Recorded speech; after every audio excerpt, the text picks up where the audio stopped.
everybody's got up today and they said, I don't know whether gold's going to go up or down. So finally you've got an investment advisor, and I'm sure you're all waiting to hear the prognostication. Unfortunately, I'm not going to tell you either because we don't do that. We're passive advisors, and I'll define that in a moment. I do wonder, though, we have almost a packed room here, and gold is near an all-time high. I wonder if that tells us anything. Maybe it's at a top. I don't know. We don't predict troughs, and we don't predict peaks. We're asset allocators. My job here is I'm going to wrap things up. We are practitioners. I'm going to borrow from all three presentations, actually, in what I say. Seth Hoffman put this together. I'd like to appreciate my thanks to him, to Kelly Fox, to Eric Taylor, and to Bruce Gore, who really did the legwork behind this. Seth told me that my job is to transition as quickly as possible to the Q&A session. So it's a nice way of telling your boss to make it short, so I will. AIS we're registered investment advisors. We just passed $500 million. So we hit the $500 million mark, which is a big deal to us. We have about 330 clients, institutional and individuals. In addition to that, we sell a newsletter, the investment guide. Many of you may already get it. It's only $59 a year for people who want to do it themselves. Again, we take a passive approach to asset management. It's a variation of what's called modern portfolio theory that I'll describe very briefly. And essentially, we act as if the markets are efficient, if you know what that means. I'm not here to debate the efficiency of markets. That's a whole different argument I don't want to get into. But we urge people to behave as if the markets are efficient, which essentially means that prices are what they ought to be. So we don't second guess them and we don't predict them.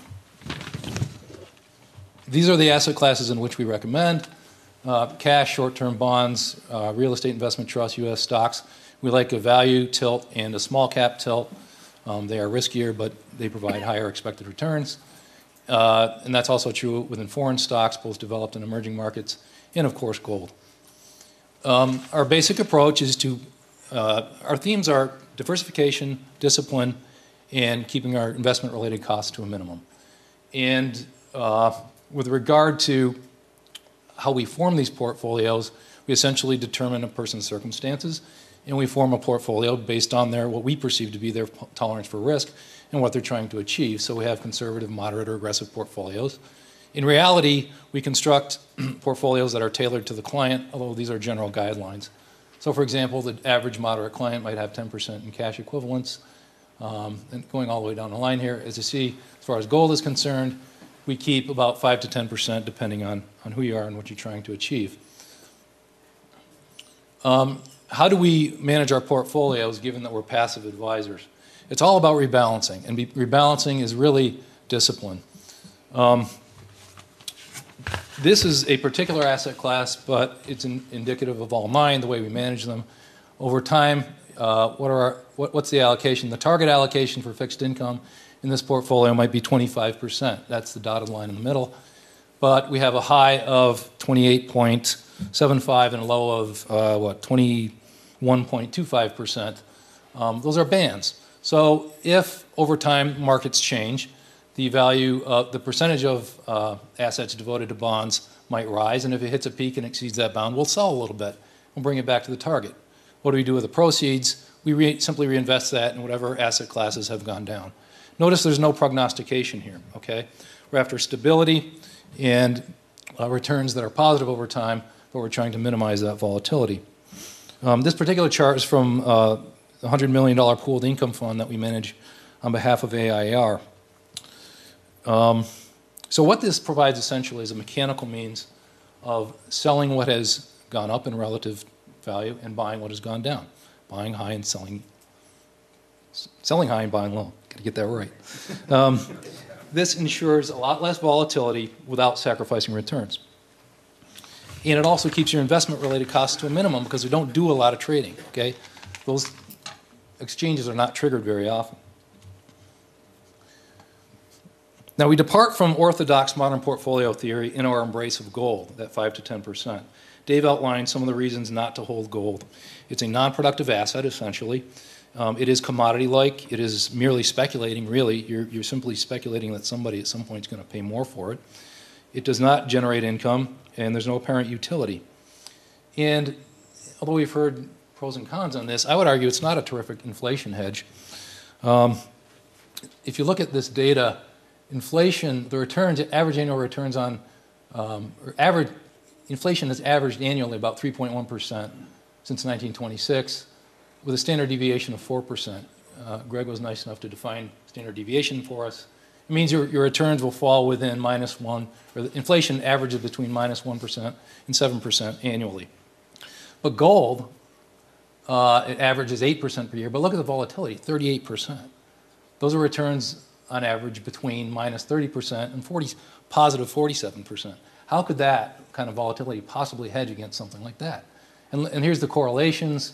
Again, the correlation, perfect correlation is 1, perfect negative correlation is -1, and gold is 0.4, the correlation with inflation, which is not terrific.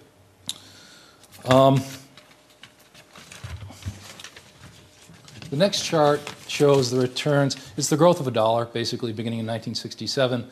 This is a dollar by the end of 2002, would have grown to about $5. This is price inflation. The red one is the one to focus on. That's the real value of gold. And as you can see, what happens is that during the 70s, when we had strong and high inflation, you had positive real returns that were growing and growing rapidly. But when inflation sort of tapered off, yes, the returns to gold, the real returns to gold were positive, right? We're above zero here, but they're falling, okay? And they're not terrific. It just sort of meandered along. This sort of depicts the volatility of gold. This is the monthly returns from gold since 1926? I can't even read it. 68. The 68 through 2004. It's not exactly updated, but the picture is the same. Green is inflation, okay? That goes up and down from month to month, but you're trying to hedge that with something that's doing this. That's not exactly intuitive as a hedge. You will notice, however, that these monthly rates, when they were high, again, back in the 70s, gold really did its thing. And that's where it paid off as a hedge. So why hold gold if it's not a particularly good inflation hedge? Number one, it performs extremely well during periods of extreme price inflation and during financial disruptions. Number two, unlike other commodities, it has served, as we've seen, as a store of value over time. Greg definitely made that point. And as Dave pointed out, and we pointed out earlier, it has a lower negative correlation with other asset classes. And as a practitioner, that's what matters to me. These are the correlations with gold that we've seen before. And they're actually negative when you look at T-bills and when you look at common stocks. This is simply the S&P 500. These are small cap value stocks, and these are large cap value stocks that we like. And there's actually a negative correlation. It's rare that you find asset classes that are negatively correlated. And what you want here in a portfolio as an investor are assets that appreciate over time, but over the short term are do not have strong correlation with one another. And what you get in theory is a portfolio that grows, but with low volatility. So we like this fact that we have negative correlation. So from a portfolio perspective, let's look at what happens between 1968 and the close June 2011.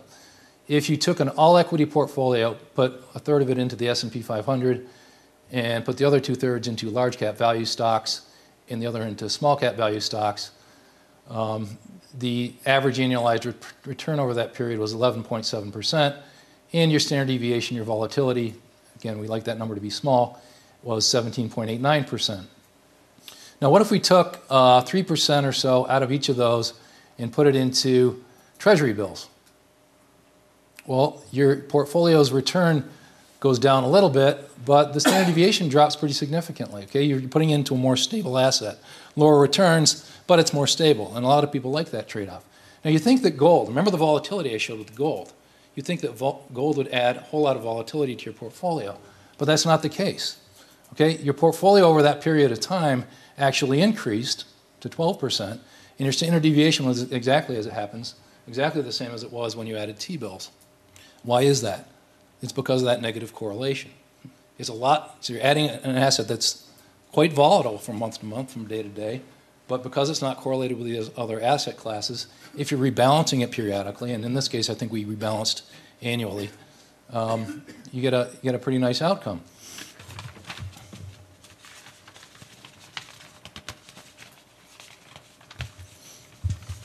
So the bottom line on that is that even though T-bills are far less volatile, adding gold as a portfolio diversifier, it increases your risk-adjusted returns even versus adding T-bills. Okay, how do we invest? We've heard the pros and cons of bullion. We've heard the pros and cons of mining stocks and of the ETFs. Each of those have various forms of risk.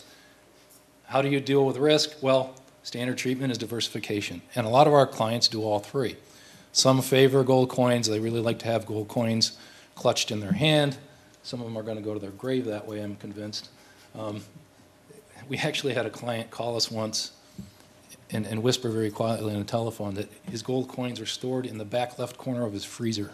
So he just wanted us to know that, just in case we needed to know. People are really devoted to gold, and they're never going to let go of it. So gold, in addition to all this, gold helps people sleep at night. My job as an advisor is to help people meet their long-term financial goals, but also day-to-day, people have to sleep at night. And just having gold, I'm telling you, adds a huge sense of relief for a lot of people. Now, these are the mining stocks that we like. We only invest in five mining stocks out of all the mining stocks that are out there, and there's hundreds of them. The reason, essentially, Mark Twain once said that the definition of a gold mine is a hole in the ground with a liar standing next to it. We avoid those stocks, okay? These are the five largest. The annual production out of those five mining stocks, 24 million troy ounces per year. Annual total global gold production was what? What's that number? 80? 80 million. So that's 31%. Five companies produce 31% of the gold. The reserves account for 45% of what we call proven and probable reserves. So these are the biggest gold mining companies out there. In terms of market cap, these companies are not big by equity standards, but compared to other mining companies, they're very big. And they all produce a dividend, okay? And that's important to us. We want companies that are actually producing gold, they have substantial reserves, and they're paying a dividend. Again, there are a lot of small cap stocks that we avoid, and we urge people to do the same. It doesn't give you a lot of diversification. You've only got 5 companies, so there is a lot of company-specific risk that you're exposing yourself to, in addition to the gold price, which is a downside. These stocks are also very readily tradable relative to the juniors, as was pointed out earlier. Okay, ETFs, what do we invest in? The two we like out of that list that Dave presented are the two biggies, the iShares Gold Trust and the Spider Gold Shares. I think Dave did a pretty good job of describing why the other ones may not be particularly suitable for individual investors. If you're just looking for pure exposure at low cost, these are the two that we like. We're constantly looking at new ones that are coming out. But this is it for now. We think this is all you need.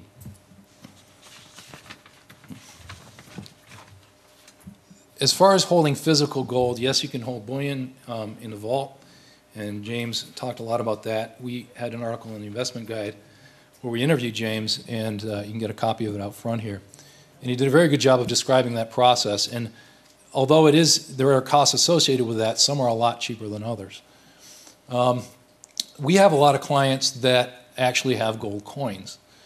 And while we do not recommend coins per se, or tell you where to buy them, nor do we manage those assets, some of our clients do hold them, and in which case we'll carve their portfolio allocation sort of around that gold exposure that we know that they have. We don't manage the coins, though. But the point here is, if you do buy coins, don't buy numismatic or collectible coins. Okay, you're going to get a wide variety of opinion about what those coins are worth depending on where you go, and you can really get burned. The coins we like, again, are American Eagles, Coronas, Sovereigns, Canadian Maple Leafs, etc. The final column shows the premium over the gold price. It's basically at the most 2%. Okay, you don't want to pay a high premium. You're going to pay a huge premium for collectibles. God knows what it's really worth. What you're after here is gold content. Okay, and a lot of people hold these gold coins. And we publish this every month in the investment guide. So that's why we hold gold. It's how we hold it. All these slides, by the way, for all these presentations are available to anyone who makes the request. The last thing I'd like to say before we open it up for Q&A, remind people that we always like more members at AIER. You've seen some of our publications out front. It's only $59 a year for a full membership to AIER's publications, which gets you the biweekly research report. Right, which are their books, essentially, on various topics, including how to invest wisely. And we sell our own newsletter at AIS for $59 a year also, but that's a separate deal. So please consider it. It's one of the best deals you can get in terms of taking responsibility for your financial future. So with that, let's open it up for questions.